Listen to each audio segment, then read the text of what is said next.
Survivor vote-outs. Most are enjoyable, a few are controversial, but some are also breathtaking. I'm Bandit, and this is a video talking about the top 5 saddest vote-outs in Survivor. Let me know in the comments what your saddest elimination is, and let's get into the video. At number 5 we have Brenda Lowe in Caramoan. Now Brenda in Nicaragua had all but a heartbreaking exit, as she was the queen of mean, bashing on Marty, Sash and whoever else was caught in the crossfire in her confessional booth.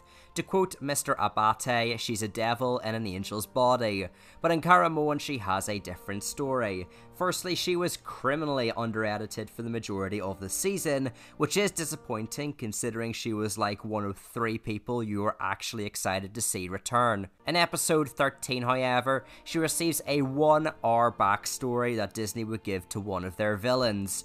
Everything goes downhill. First is the family reward, a staple in Survivor, where Brenda gets to see her dad, and the moment is so powerful, Jeff sheds a tear also. Something he admits he's never done on his 13 years of hosting Survivor. Naturally, you can assume Brenda and her father have a strong bond, further accentuated by them winning the challenge. Then, in classic fashion, Brenda had to pick someone to bring with her, so she invites Dawn. This is when Jeff reveals a twist, handing Brenda a phone with another pair of loved ones everyone can have. If only. The twist was Brenda had to give up her and Dawn's loved ones so the other 4 could have theirs, which she does. In her own words, I felt like the right thing to do was to give up reward so more people could enjoy it. Back at camp, her and Dawn have the painful evening of watching 4 of their castmates with 2 loved ones each at the barbecue, literally roughly 50 meters away. In typical Dawn fashion, she begins crying at not getting her loved one, leaving Brenda, the one who won the challenge only to lose everything, to comfort Dawn. This has become a staple with Dawn earlier in the season, losing her retainer with wanting to quit if she couldn't find them. Brenda took herself out of the game at this moment to go above and beyond for Dawn, finding her false teeth she desperately wanted, thus keeping her in the game. At the final 6 immunity challenge, Eddie was the easy target, and with him plus Cochran, Eric and Sherry falling, it caused Brenda and Dawn to be left. Feeling bad for taking Dawn's loved one away, Brenda gave up immunity, deeming whoever got immunity to not be important anyway. But little did she know, Cochran and Sherry were planning a revolt against her, but they needed a 3rd vote. Dawn, the woman who Brenda practically gave everything up for, only for the votes to arrive, with Dawn casting the final vote and putting the nail in Brenda's coffin.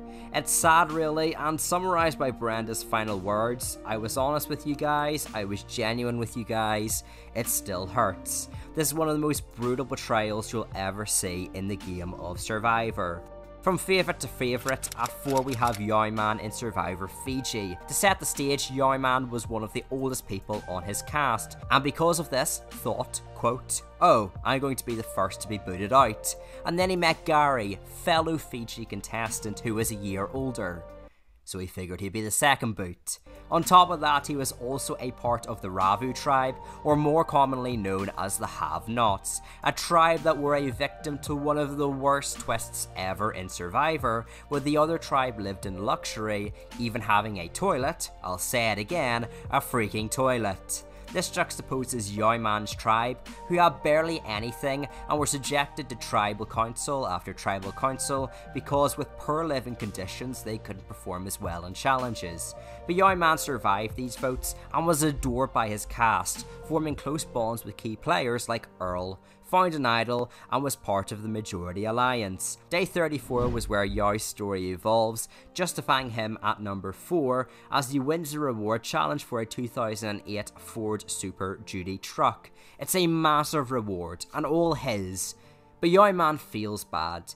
You see, fellow contestant Dreams didn't have a car and desperately wanted it, because he was also homeless at the time, so Yau-Man gave him a deal. He would give Dreams the car on the very specific condition that if both were in the final 4 and he won immunity, he had to give it to him.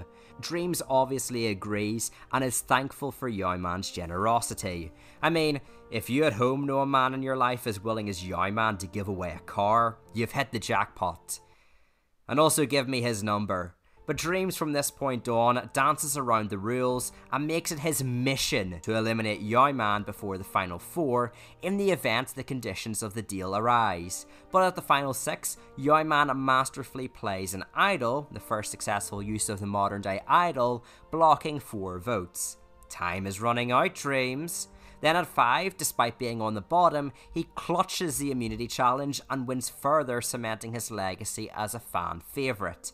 So Dreams and Yau-Man are in the final 4 challenge. Oh dear. But that's fine, right? Like there's a whole nother 2 contestants that can win individual immunity, and never mind. So between Dreams and Yau-Man, it theoretically shouldn't matter who wins. It's only a matter if Yau-Man has first or second hand immunity.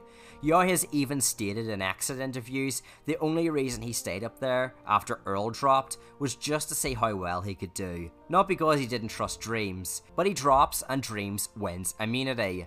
Back at camp, Yau-Man recalls the situation being set in stone. Cassandra told him he was getting immunity, Earl told him he was getting immunity, even Dreams told him to his face, yeah, I'll give it, when it came to immunity at Tribal. Then it's decision time. Jeff asks Dreams at Tribal if he's keeping immunity, and he says he is. What a punch in the gut. What's most heartbreaking is Yau's response when asked if he expected Dreams to give up his immunity, to which, in his first sentence, explains, I thought he would have given it to me, full stop.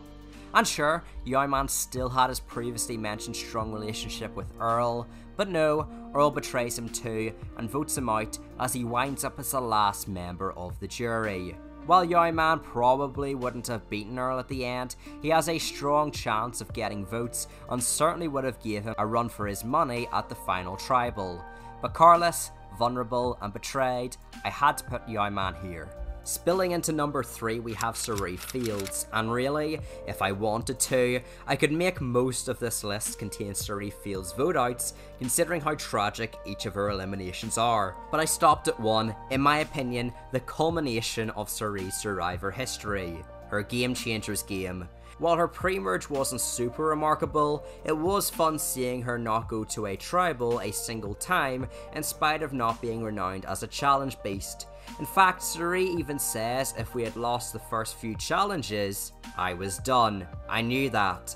She makes it to the merge as one of the only people worthy of the actual Game Changer title, due to changing the game alongside Ozzy and maybe Aubrey. It's at these beginning rounds we really get to see some beautiful personal content from Cirie, such as her mother-daughter relationship with Michaela, where she sees a lot of herself in her, thus providing guidance. But of course we have the balance beam portion of the challenge, where despite everyone finishing the course, out of respect for Cirie, they let her have a go.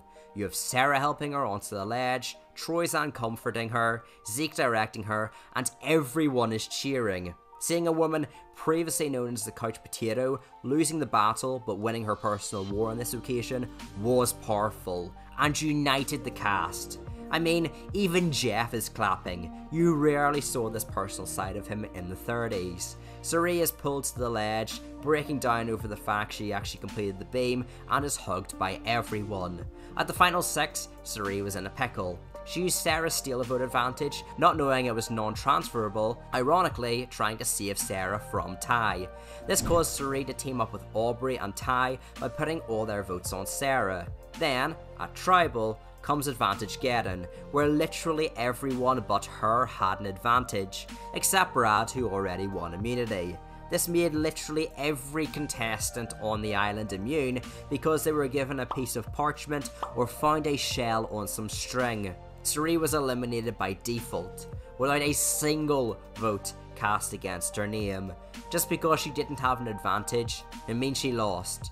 This is just heartbreaking, considering Cirie's prior 3 Survivor seasons, one where she was eliminated in a Final 4 fire making challenge with a god idol at play, a Final 3 vote that was brought in last minute to a season with an intended Final 2 because of all the medical evacuations, and a minority idol play, plus vote split. Yes, now she had 4 insane eliminations. Before having her torch snuffed, Jeff goes over her legacy of 11 years, talking about her personal battles, and everyone left in the game comforts her. Cirie begins sobbing, explaining she wouldn't be the same woman she was nowadays without these experiences. Without Survivor. On the way to carrying her torch to Jeff, the jury begin clapping and then have a full-on standing ovation, and this scene perfectly captures her legacy. Then, just to add insult to injury, Cirie has to say the words the tribe has spoken, as Jeff, yet again, snuffs her torch in perhaps one of the most unfair eliminations a contestant can have. And creeping in at number 2, we're going internationally to Luke Toki. Although his elimination we'll be talking about isn't Champions vs Contenders 2, we need to get a bit of context from his first season, 2017. Hilariously for this season, Luke put in an application for a joke and was shocked to have been accepted. On the show, he continued this Joker persona, however, in the real world he was an extremely hard-working man, caring for his 2 sons Lennox and Nate that grapple with autism. After being voted out at the final 7 in 2017, people adored him, and he was voted in for Season 4 Champions vs Contenders 2 to be the People's Champion. This was a big responsibility, as he was the first returnee for the Australian Survivor franchise. Devastatingly, however, Luke had to leave behind his newly born baby Madeline, who was diagnosed with cystic fibrosis just 6 weeks before he was to head out. On the island, Luke was on the bottom of the initial vote, but flipped Abby and Roscoe to form the new majority. In spite of losing pre-merge challenge after challenge, his majority stood strong until 7 were left, and a tribe swap happened. This was probably the worst imaginable swap for Luke, being swapped into the minority 2-7, alongside fellow champion David Jeanette. After a few successful votes, he was forced to burn his only idol to survive, and barely made it to the merge. At this merge, he was in the first 2 votes, before being blindsided as his closest ally David was voted out. At the final 7, Luke decided to flip the game alongside Abby on Simon, Janine and Pia by blindsiding Simon, then voting out Simon again, and then Janine. And while this was great, the heartbreaking reality was, much like Season 2, Luke was just playing too hard. Sure, he was one of the people who needed the money most because he had to work hard to keep a roof over his family's head, but in Survivor, that makes you a target. Luke was targeted a lot at this stage of the game, but kept on winning immunity after immunity, and came into the final 5 with the immunity necklace for the 4th time, 3 times in a row, which was a record matched only by Lockie at this point in Australian Survivor history. At the final 5, Luke pulled off an incredible move with his tribal pass, causing Abby and Harry to vote incorrectly, while him and Pia knocked out Abby in an insane 2-1-1 vote. In fact, it's so crazy I got the nullified take to talk about it in my Australian Survivor Most Ingenious Moves video. Shameless plug. But again, while a big move, the cast knew the Survivor legend had to go. At the final 4, Luke lost immunity and threw everything out there, trying to get Harry to vote Pia, but most importantly he wanted Pia to vote Baden, with him forcing a fire-making competition. After all, he had saved her the round prior with his tribal advantage. But no, Pia betrays Luke, and in probably one of the saddest edits, the producers show us Pia writing down Luke's name in the tribal council booth. There's no suspense at that point, you just know, 2 tribals before the end, Luke would have his torch snuffed. Everyone's crying. You can tell Luke going was like a punch in the gut. But this story has a happy ending, as although Luke lost the game, he was still the people's champion. And quickly they rallied together, devastated at his vote out, and raised money for him, even surpassing the original goal of $500,000, which was the prize for the first place on the show. As you can imagine, Luke was taken aback, even saying it's amazing just to be able to live without feeling you have to work a 12-hour day every day just to make ends meet. After the donations reached its $500,000 limit, Luke said any more would be given to charity, and instead urged his fans to donate to causes relating to cystic fibrosis, the condition his daughter has. It gets better too, as last summer, Luke appeared in Big Brother Australia VIP 2. Try saying that 5 times fast. But he got the most audience votes, winning him $100,000 for his chosen charity, Perth Children's Hospital Foundation. And while it ends on a high note, you have to admit it is sad seeing a man with such a heart of gold being pipped at the post in the game of Survivor. However, taking the #1 spot is Janet from Island of the Idols. Realistically, this entire list could consist of people that were subjects of this man, but I felt the most heartbreaking from an overall show perspective was Janet. Janet was the mother of the season through her life experience, and unfortunately translated into the merge phase where we touch on Dan's touching. Almost naturally, and definitely unfortunately, it fell to Janet to be the voice of reason to Dan that evading personal boundaries when women are clearly not okay with it is not a good thing. Crazy, right? The initial votes were between Kelly and Missy at the merge, but Janet, alongside Jamal, felt it was a moral obligation to take out Dan. Missy, Elizabeth, Kelly, and Molly all had been complaining to Janet about him. Janet believed them all, stating, "I believe my truth was what my truth was," and believed the situation superseded the game. But things didn't turn out that way, as Kelly was blindsided at the merge with 2 idols in her pocket, with Janet being blindsided at this vote. The truth was, Missy and Elizabeth really weren't disturbed by the Dan situation, but pretended to be so they weren't targeted. While the game moved to boost survivability, many individuals in the community felt them exaggerating the sexual misconduct claims was going too far. This can be seen when Janet tries to have an adult conversation with the ladies, and Dan getting them to explain to him what they told her and how they felt uncomfortable, which Elizabeth agrees with, only to then tell Dan she was telling Janet that to get her off her back. From this point on, Janet was on the bottom, more or less pressured to play her newly found idol on herself at the next tribal council, negating votes cast against her while her ally Jamal was voted out. After this, Janet had to remain quiet. What else could she do? If she tried to vote out Dan, she would likely be the next one to go. This was until the final 6, where Dan, in, let's be honest, an overdue decision, was eventually ejected from the game for his actions. This landed Janet in the final 5, which was phenomenal. She had a massive threat to win the game, but had an idol, she was safe this round, and was also renowned as the Queen of Fire Making. All we needed was Survivor not to pull another one of its late game BS twists. Fudge. Dean goes to the Island of Idols and gets an idol nullifier. Get this. Because of a coin flip. A coin flip! In the words of Janet, a nullifier with 5 people left is ridiculous, and I don't disagree. As one of my commenters put it, her winning would have been the only saving grace to that show of a season. But instead, Janet gets eliminated, and she could do pretty much nothing about it. She had an idol. In almost every other Survivor season she would have been safe, but alas, she was not.